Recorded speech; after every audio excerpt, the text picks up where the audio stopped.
Di zaman yang serba terhubung ini, setiap ketukan jari kita di layar ponsel meninggalkan jejak digital. Informasi pribadi, nomor telepon, alamat rumah, data biometrik kini tersimpan di berbagai platform digital. Mendaftar aplikasi, berbelanja online, berinteraksi di media sosial, kita sering membagikan informasi itu dengan mudah. Namun, kemudahan ini datang dengan risiko yang tidak main-main, kebocoran data.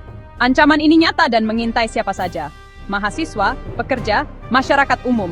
Data bocor bisa dipakai untuk penipuan, pencemaran nama baik, atau kejahatan yang lebih serius. Kekhawatiran ini jadi perbincangan hangat di ruang publik.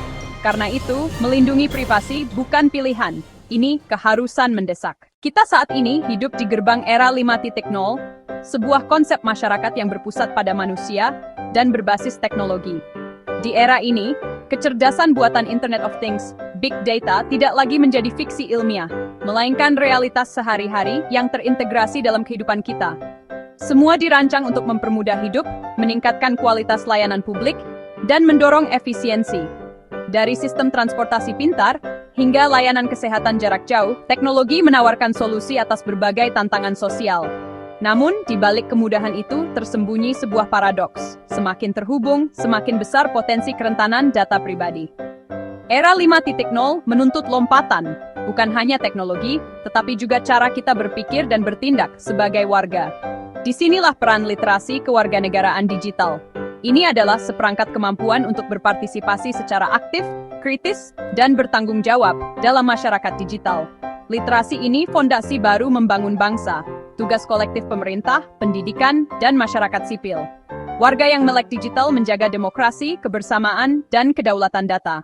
Pancasila, sebagai dasar negara dan pandangan hidup bangsa Indonesia, memiliki relevansi kuat di era digital. Nilai-nilainya bukan hanya warisan masa lalu, melainkan kompas moral untuk dunia maya. Sila pertama, mengajarkan etika. Gunakan teknologi dengan niat baik. Hindari ujaran kebencian, fitnah, dan informasi bohong. Sila kedua, menekankan martabat dan HAM, termasuk hak atas privasi. Jangan sembarangan menyebarkan data pribadi, foto, atau video tanpa izin. Doxing adalah pelanggaran berat. Menjaga privasi orang lain sama pentingnya dengan privasi diri. Sila ketiga, rawat persatuan di ruang digital. Media sosial bisa mempersatukan atau memecah belah. Jangan sebar sentimen sara. Praktikkan diskusi bijak dan narasi pemersatu. Sila keempat kelima, partisipasi bertanggung jawab, lindungi kelompok rentan. Dukung kebijakan perlindungan data yang adil dan akses digital merata. Menjaga data pribadi kolektif adalah keamanan sosial. Perlindungan data pribadi bukan sekadar imbauan moral, tetapi hak konstitusional. Pasal 28G ayat 1. Setiap orang berhak atas perlindungan diri pribadi, keluarga, kehormatan, dan harta benda. Di era digital, diri dan harta juga berwujud data negara wajib memberi payung hukum yang kuat. Konstitusi menuntun kebijakan yang hormati privasi baik oleh pemerintah maupun swasta. Indonesia mengesahkan UU Nomor 27 Tahun 2022 tentang perlindungan data pribadi. Tonggak penting bagi privasi di dunia maya. UU PDP mendefinisikan apa itu data pribadi, siapa subjek data, dan pengendali data. Hak individu, mengetahui pemrosesan data, memperbaiki data tidak akurat, menarik persetujuan. Kewajiban pengumpul pemroses data, persetujuan sah, transparansi tujuan, dan keamanan andal mencegah kebocoran. Jika gagal, ada sanksi administratif dan denda signifikan. Namun undang-undang tak cukup tanpa pemahaman warga. Cerita kebocoran data adalah kenyataan pahit yang sering terjadi. Berawal dari kelalaian kecil, unggah KTP dan kartu keluarga tanpa menyensor NIK. Tindakan sepele itu membuka pintu kejahatan, data disalahgunakan. Pinjaman online ilegal atas nama korban, utang fiktif bermunculan. Aplikasi gratis minta izin berlebihan. Banyak pengguna menekan setuju. Tanpa membaca, lalu data dijual ke pihak ketiga untuk iklan dan analisis pasar. Riwayat kesehatan dan lokasi jadi komoditas. Dampak finansial, rekening terkuras, tagihan kartu kredit muncul. Dampak psikologis, cemas, stres merasa diawasi. Nama baik tercemar oleh akun palsu.